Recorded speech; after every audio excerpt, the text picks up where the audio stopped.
मित्रांनो, आज आपण पाहणार आहे की आपण घर बसल्या मोबाईलवर कशा प्रकारे पी-सी-सी सर्टिफिकेट म्हणजे चारित्र्य प्रमाणपत्र काढू शकतो. सर्वात प्रथम तुम्हाला क्रोम ब्राउझरवर यायचे आहे आणि येथे सर्च करायचे आहे पी-सी-सी सर्टिफिकेट. तर तुम्हाला क्रोमवर येऊन पी-सी-सी सर्टिफिकेट सर्च केल्यानंतर एक नंबरला जी लिंक येईल त्यावर क्लिक करायची आहे. तुम्हाला इथे लिंक दिसत आहे पोलीस क्लिअरन्स सर्टिफिकेट. तर सर्वात प्रथम तुम्हाला रजिस्ट्रेशन करून घ्यायचे आहे. तर तुम्हाला इथे रजिस्ट्रेशनचा ऑप्शन दिसेल. तुम्हाला डेस्कटॉप साईज करून घेऊन मोबाईलची रजिस्ट्रेशन करून घ्यायचे आहे. तुम्हाला झूम करून घ्यायचे आहे आणि रजिस्ट्रेशन बटनावर क्लिक करायचे आहे. त्यानंतर तुमच्यासमोर या प्रकारचे पेज येईल. येथे आधार कार्ड नंबर विचारला आहे तो तुम्हाला इथे टाकायचा नाही, तो तुम्हाला शेवटला टाकायचा आहे. कारण तुम्हाला सर्वात प्रथम इथे लास्ट नेम टाकायचे आहे, नंतर तुम्हाला इथे फर्स्ट नेम आणि त्यानंतरनं तुम्हाला तुमचे इथे मिडल नेम टाकून घ्यायचे आहे. तर मी इथे माझे surname, first name and middle name टाकून इथे तुम्हाला तुमची डेट ऑफ बर्थ सिलेक्ट करायची आहे. डेट ऑफ बर्थ सिलेक्ट केल्यानंतर तुम्हाला तुमचे जेंडर जे काय आहे ते सिलेक्ट करायचे आहे. जेंडर सिलेक्ट केल्यानंतर तुम्हाला तुमचे SP ऑफिस सिलेक्ट करायचे आहे. माझे SP ऑफिस कोल्हापूर आहे, तर मी ते कोल्हापूर सिलेक्ट केले आहे. त्यानंतर तुम्हाला तुमचा इथे मोबाईल नंबर टाकायचा आहे. तर मी इथे माझा मोबाईल नंबर टाकून घेत आहे. मोबाईल नंबर टाकल्यानंतर तुम्हाला तुमच्या नावाचा एक पासवर्ड तयार करायचा आहे. उदाहरणार्थ मी तुम्हाला स्क्रीनवर पासवर्ड दिलेला आहे, त्याप्रकारे तुमचा पासवर्ड तुमच्या नावाने तयार करून घ्यायचा आहे. तुम्ही तुमचे नाव @ आणि तुमची जन्मतारखेचे वर्ष टाकून घेऊ शकता. तुम्हाला इथे दोन्ही पासवर्ड सेम टाकायचे आहेत. तर मी इथे दोन्ही पासवर्ड सेम टाकल्यानंतर तुम्हाला त्यानंतर शेवटला तुमचा आधार कार्डचा नंबर टाकायचा आहे. तर इथे कॅप्चा जो आहे तुम्ही इथे कॅप्चा टाकलेला आहे आणि सबमिट करण्यापूर्वी तुम्हाला आधार कार्डचा नंबर जो टाकायचा होता पहिला तो आत्ता टाकायचा आहे. सगळ्यात शेवटीला तुमचा आधार कार्डचा नंबर इथे टाकून घ्यायचा आहे. तर मी इथे माझा आधार कार्डचा नंबर टाकून घेत आहे. आधार कार्डचा नंबर टाकल्यानंतर तुम्हाला सबमिट बटनावर क्लिक करायचे आहे. तर मी इथे माझा आधार कार्डचा नंबर टाकला आहे आणि सबमिट बटनावर क्लिक करत आहे. सबमिटवर क्लिक केल्यानंतर तुमच्या मोबाईलवर एक OTP येईल. टेक्स्ट मेसेजला येथे ओके करायचे आहे आणि जो OTP येतो तो OTP टाकून येथे तुम्हाला व्हेरीफाय बटनावर क्लिक करायचे आहे. व्हेरीफाय बटनावर क्लिक केल्यानंतर तुमचे अकाउंट सक्सेसफुली रजिस्टर झाले आहेत. रजिस्ट्रेशन कंप्लीट झाल्यानंतर तुम्हाला लॉग इनचे पेज येईल. तर तुम्हाला तुमचे मोबाईल नंबर आणि जो तुम्ही पासवर्ड टाकलेला तो पासवर्ड येथे टाकायचा आहे आणि त्यानंतर जो खाली कॅप्चा जो दिसत आहे तो कॅप्चा टाकून तुम्हाला लॉग इन या बटनावर क्लिक करायचे आहे. तर मी माझा मोबाईल नंबर, तयार केलेला पासवर्ड आणि हा कॅप्चा टाकून लॉग इन केले आहे. तर त्यानंतर तुमच्यासमोर या प्रकारचे पेज दिसेल. तर लेफ्ट साईडच्या आयकॉनवर क्लिक केल्यानंतर तुम्हाला सर्व्हिसेसवर क्लिक करायचे आहे आणि कॅरेक्टर सर्टिफिकेट या ऑप्शनवर तुम्हाला क्लिक करायचे आहे. कॅरेक्टर सर्टिफिकेट क्लिक केल्यानंतर तुमच्यासमोर या प्रकारचे पेज येईल. तर तुम्हाला नेक्स्ट या बटनावर खाली हिरव्या कलरमध्ये जो आयकॉन दिसत आहे नेक्स्ट यावर तुम्हाला क्लिक करायचे आहे आणि त्यानंतर तुम्हाला इथे तुमचे इन्फॉर्मेशन टाकून घ्यायची आहे. यामध्ये तुम्हाला सर्वात प्रथम तुमचे इंग्लिशमध्ये नाव इथे टाईप करायचे आहे. तर मी येथे माझे इंग्लिशमध्ये नाव टाईप करून घेत आहे. इंग्लिशमध्ये नाव टाईप करून झाल्यानंतर तुम्हाला त्याचे मराठीमध्ये नाव आपोआप ट्रान्सलेट होऊन तुम्हाला इथे दिसेल. तर मी इथे माझे इंग्लिशमध्ये नाव टाकलेले आहे. इंग्लिशमध्ये नाव टाकल्यानंतर आपोआप मराठीमध्ये ट्रान्सलेट होईल. त्यानंतर तुम्हाला तुमची ID कोणती ID तुम्ही अपलोड करणार आहे ते सिलेक्ट करायचे आहे. तर मी इथे अदर्स करून आधार कार्ड इथे टाईप करत आहे. तुमच्याकडे पॅन कार्ड असेल तर तुम्ही पॅन कार्ड किंवा मतदान कार्ड तेही तुम्ही अपलोड करू शकता. तर मी ते आधार कार्ड सिलेक्ट करून खाली आधार कार्ड लिहिले आहे आणि आधार कार्डचा नंबर इथे टाकत आहे. तर इथे तुम्हाला जी ID तुम्ही अपलोड करणार आहात ती सिलेक्ट करून तुम्हाला त्या IDचा इथे नंबर टाकून घ्यायचा आहे. नंबर टाकल्यानंतर खाली यायचे आणि तुम्हाला तुमचा रहिवासी ॲड्रेस म्हणजे जिथे तुम्ही राहता तो ॲड्रेस तुम्हाला इथे टाकायचा आहे. म्हणजेच आधार कार्डवरचा तुम्हाला ॲड्रेस इथे टाकून घ्यायचा आहे.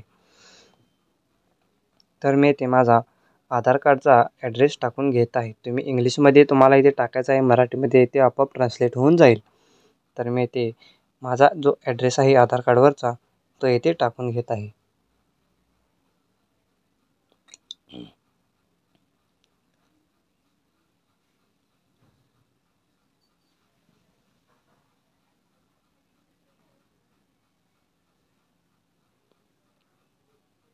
ॲड्रेस टाकून झाल्यानंतर ॲड्रेस हा तुम्हाला संपूर्ण चेक करायचा आहे. त्यानंतर स्टेट सिलेक्ट करायचे आहे. स्टेटनंतर तुम्हाला तुमचा जिल्हा सिलेक्ट करायचा आहे. त्यानंतर तुमचे तहसील म्हणजे तुमचा तालुका सिलेक्ट करून तुम्हाला तुमचे जे गाव आहे ते तुम्हाला तिथे सिलेक्ट करायचे आहे. त्यानंतर तुम्हाला तुमचा व्यवस्थित पिनकोड टाकून घ्यायचा आहे आणि तुम्ही तेथे कधीपासून राहता ते तुम्हाला इथे टाकायचे आहे. ही सर्व माहिती टाकून घेतल्यानंतर तुम्हाला ही माहिती चेक करायची आहे. पुन्हा एकदा खाली स्क्रोल डाऊन करायचे आहे आणि येथे तुम्ही रेसिडेन्सीज तुम्ही टाकून घेऊन तुम्हाला खाली स्क्रोल डाऊन करायचे आहे. तर मी ते रेसिडेन्सीज टाकलेले आहे. हे टाकून झाल्यानंतर do you need to verify previous ॲड्रेसला तुम्हाला नो करायचे आहे आणि तुम्ही जो काही ॲड्रेस टाकला आहे तो ॲड्रेस सर्व तुम्हाला कॉपी करून खाली टाकून घ्यायचा आहे. तर मी हा ॲड्रेस खाली वर जो ॲड्रेस टाकलेला सेम तसाच ॲड्रेस इथे खाली टाकून घेत आहे. सर्व माहिती फिलअप केल्यानंतर तुम्हाला ही सर्व माहिती चेक करून घ्यायची आहे पुन्हा एकदा जशीच्या तशी आहे की नाही. त्यानंतर तुम्हाला खाली येऊन इथे महाराष्ट्र ते कोल्हापूर मी माझा महाराष्ट्र आणि जिल्हा आणि इथे तालुका सिलेक्ट करून माझे गाव सिलेक्ट केलेले आहे.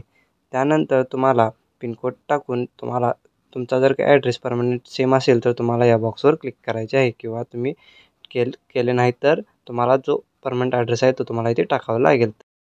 त्यानंतर तुम्हाला इथे विचारलेले आहे की तुम्ही हे सर्टिफिकेट कुठे जमा करणार आहात पदनाम.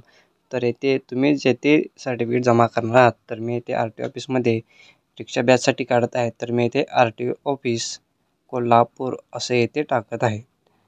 कंपनी नेमसुद्धा मी RTO ऑफिस कोल्हापूर असे टाकत आहे. त्यानंतर तुम्हाला जे RTO ऑफिस आहे तेथील ॲड्रेस तुम्हाला इथे टाकून घ्यायचा आहे. म्हणजे मी ही सर्टिफिकेट रिक्षा बॅचसाठी काढत आहे. तर मी जेथे जमा करणार आहे जर तुम्ही दुसऱ्या कंपनीत जमा करणार असाल तर त्या कंपनीचा तुम्हाला ॲड्रेस येथे टाकून घ्यायचा आहे. तर मी येथे हा सर्व ॲड्रेस टाकून घेत आहे.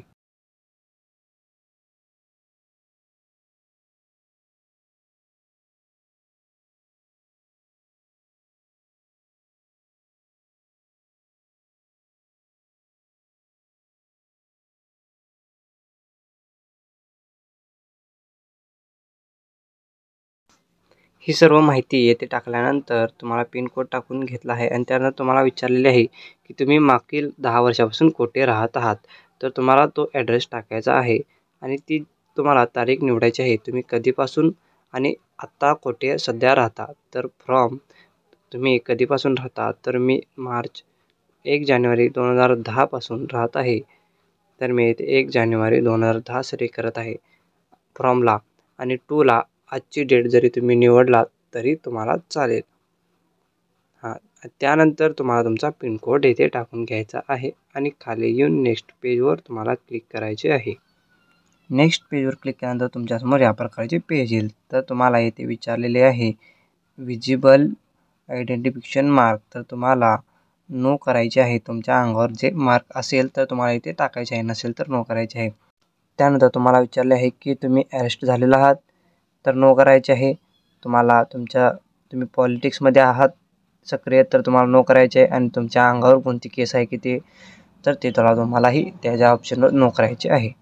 त्यानंतर तुमच्या ओळखीच्या 2 व्यक्तींची इथे नावे, ॲड्रेस आणि मोबाईल नंबर तुम्हाला इथे टाकून घ्यायचे आहे. तर मी येथे माझ्या 2 व्यक्ती ओळखीच्या आहेत त्यांचे ॲड्रेस, त्यांचे नाव आणि त्यांचे मोबाईल नंबर येथे मी टाकून घेत आहे. तर मी येथे सर्वप्रथम टाकले आहे. त्यानंतर 2 नंबरला सुद्धा हे दोन्ही 2 टाकणे अनिवार्य आहे. तर 2 जणांचे येथे नाव, ॲड्रेस आणि मोबाईल नंबर मी येथे टाकून घेतलेला आहे आणि येथे त्यानंतर तुम्हाला नेक्स्ट पेज या बटनावर तुम्हाला क्लिक करायचे आहे.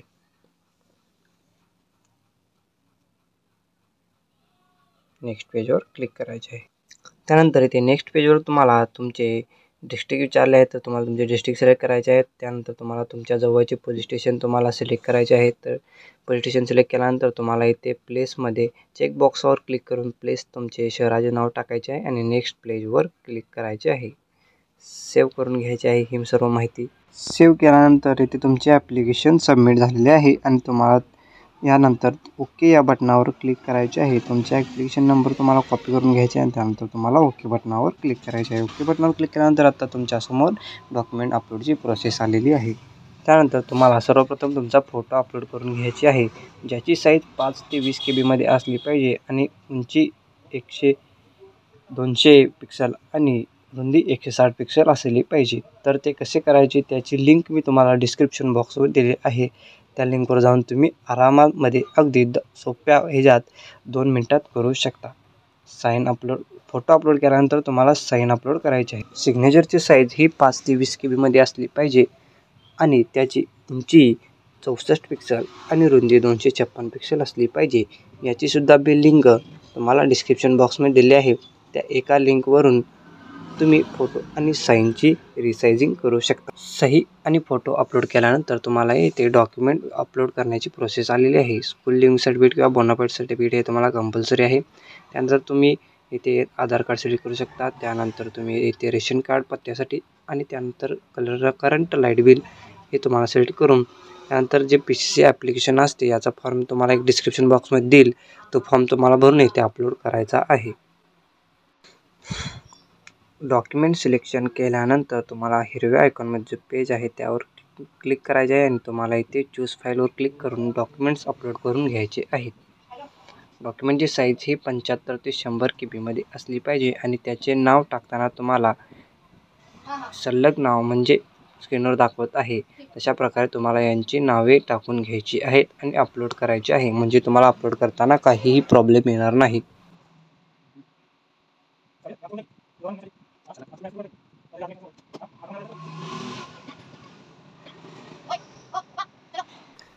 डॉक्युमेंट्स अपलोड केल्यानंतर तुम्हाला कंटिन्यू बटनावर क्लिक करायचे आहे. सर्व माहिती चेक करायची आहे. नेक्स्ट करायचे आणि प्रोसीड टू पेमेंट या बटनावर तुम्हाला क्लिक करायचे आहे. क्लिक केल्यानंतर तुम्हाला पे ऑनलाईन या बटनावर क्लिक करायचे आहे. त्यानंतर कंटिन्यू करून तुम्ही येथे 2 नंबरला जो ऑप्शन आहे नेट बँकिंग यावर क्लिक करायचे आहे. राईट साईडला क्लिक करायचे आहे. त्यानंतर ब्लॅकवर क्लिक करायचे आहे. केल्यानंतर तुमच्यासमोर या प्रकारचे पेज येईल. तर तुम्ही UPIने सुद्धा पेमेंट करू शकता किंवा QR कोडने सुद्धा करू शकता.